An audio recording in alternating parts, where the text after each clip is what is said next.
Bathhouse Rotorua. The bathhouse, which opened in 1908, is the only surviving building from the first 45 years of the Rotorua Spa.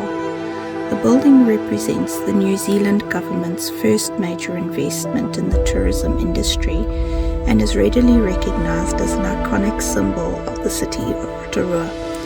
An Edwardian attempt to create a spa in an essentially Elizabethan style of architecture, the building once provided treatments to thousands of people before it closed in 1966.